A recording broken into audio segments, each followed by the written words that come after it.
Welcome to While We Were Distracted, the podcast where we explore topics that often get overshadowed in the rush of daily life. Today, we are taking a really close look at one of the biggest and certainly one of the most controversial shifts in U.S. economic policy we've seen in a generation. I'm talking about President Trump's wall of tariffs throughout 2025. Right. And our mission here is to get past all political noise and just focus on the raw financial results. We're digging into the hard data. You've got market impact, revenue, and these, huge shifts in global trade. That's it.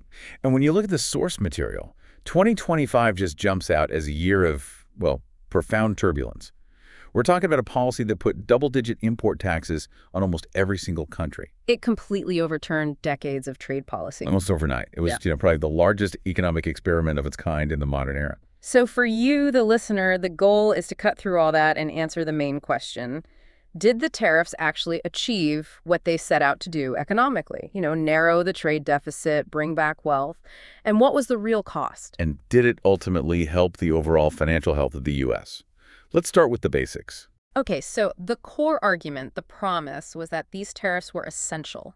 They were going to shrink that massive trade deficit, bring back wealth that was supposedly stolen, and really revive American manufacturing. And that leads us right to the financial mechanism, which is where you find the true cost.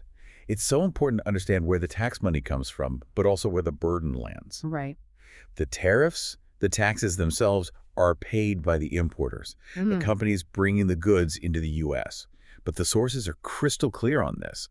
Those companies almost never just eat that cost. They try to pass it on immediately. So if the importer pays, then the wholesaler pays more, then the retailer pays more. And it lands squarely on the U.S. household. Yeah. Exactly. You can think of it like a hot potato. The importing company's holding it, but they toss it right down the supply chain until that extra cost is baked into the price tag you pay for a car part or, a new pair of shoes. And what the sources really emphasize is that the turbulence wasn't just about the high tax rate, it was about how the policy was rolled out. Precisely. The erratic nature of it, announcing tariffs, then suspending them, then changing them, often with no warning, it made 2025 one of the most chaotic economic years we've seen in a long time. Predictability is everything for supply chain. It's the lifeblood, and it was just gone. So to really quantify this, we have to look at a key metric. The effective U.S. tariff rate. This isn't the headline number, it's the actual weighted average based on everything coming into the country. And that's where data from places like the Yale Budget Lab is so useful because they calculate that effective rate. It gives us a much clearer picture of the total tax burden. According to their data, that effective rate peaked in April of 2025. But here's the number that it really grabs you. By November, the effective rate was nearly 17%. 17%. To put that in perspective, that means the average tax on imports was 7 times higher than it was in January of that same year. An exponential increase. And that November rate, that 17% figure, was the highest the U.S. has seen since 1935. Since 1935. So we're talking about a complete reversal, going from a post-war globalized structure back to a protectionist stance from before World War II. That shows you the sheer scale of the costs being absorbed. Okay, so if that was the cost, let's pivot. Did the tariffs deliver on the intended rewards? We're talking about two primary financial targets, generating massive revenue and, of course, shrinking the trade deficit. Let's start with the revenue. And the sources are clear. Yes, the higher tariffs did raise a lot of money. They brought in more than $236 billion through November 2025. Which is, that's a huge amount of cash for the Treasury. It is. But here's the context the sources provide right after that number. While $236 billion is a lot, it only accounts for a fraction of total federal government revenue, less than 7%. So the idea that this tariff revenue could somehow replace the federal income tax or send out huge checks to every American. The data just doesn't support that. It was a significant new revenue stream, for sure, but it wasn't a replacement for the entire tax structure. Not even close. Okay, so let's move to the second, and you could argue more important, goal. Reducing the trade deficit. This is really the core measure of whether the policy improved the country's overall financial health. And the data in 2025 is volatile. Very volatile. You saw the trade gap explode to a monthly record in March.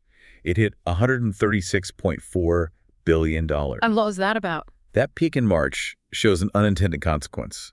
The sources say it was U.S. businesses and consumers basically scrambling to import products before the steepest tariffs kicked in. They were front-loading their orders. So they gamed the system, they rushed imports to avoid the tax, which ironically made the deficit look worse, at least for that month. It distorted the picture for the early part of the year, absolutely.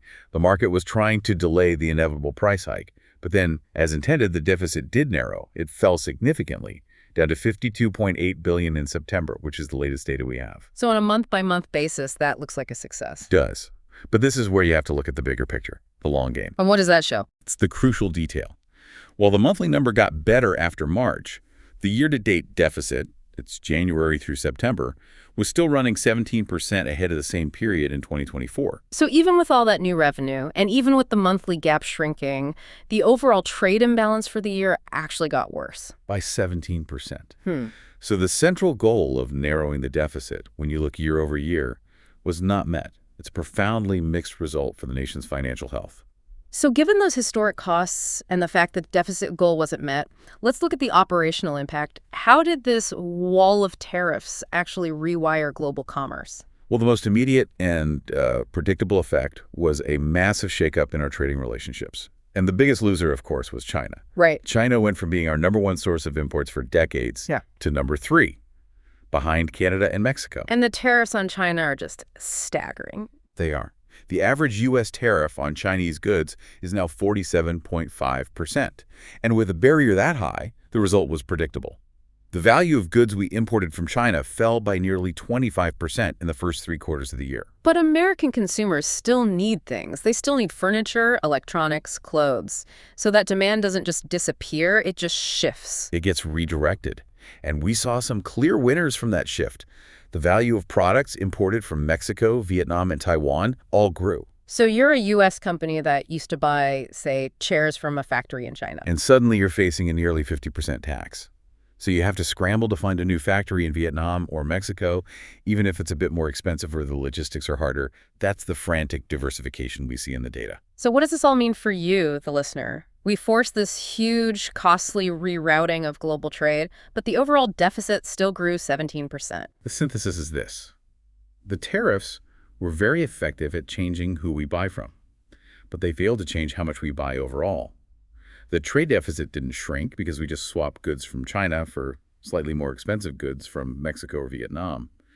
The cost went up, the deficit remained, and that particular metric of financial health didn't improve. So finally, let's look beyond the trade balance to financial certainty, or really the lack of it. The stock market's reaction suggests this policy created anything but stability.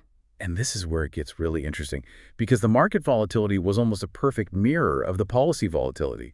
That erratic rollout created systemic uncertainty, and investors hate that more than anything. We're talking about huge swings in the S&P 500. The sources point to specific moments. The biggest daily and weekly swings were in April. Right. The largest monthly losses were in March, right around that deficit peak. And then the largest monthly gains came in June.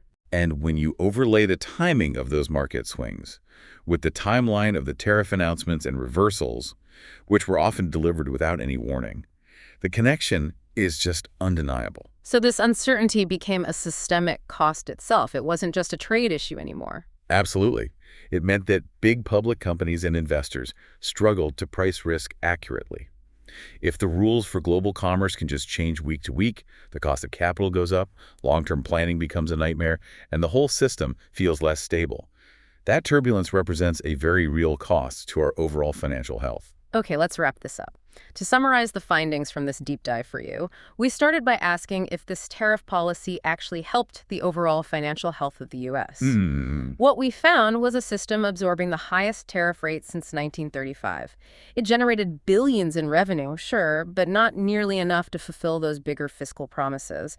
And while trade flows were dramatically rerouted away from China, the overall trade deficit, the thing this was all meant to fix, was still growing 17% year over year. So the cost was passed directly to U.S. households through higher prices, and that instability from the rollout, it translated directly into market volatility, which added another layer of cost for everyone. Exactly. So we'll leave you with a question to think about. Given that the year-to-date trade deficit actually grew, despite the massive surge in tariff revenue and the dramatic rerouting of global trade, does the source material suggest tariffs are better at generating tax income for the government, or are they truly effective at changing long-term global consumption habits? It's that tension between revenue and strategy that really defines this whole issue. We hope this gave you the framework you needed to understand the raw financial impact of this unprecedented policy shift. Absolutely. Until next time, keep digging. Don't forget to like and subscribe for the next episode on While We Were Distracted.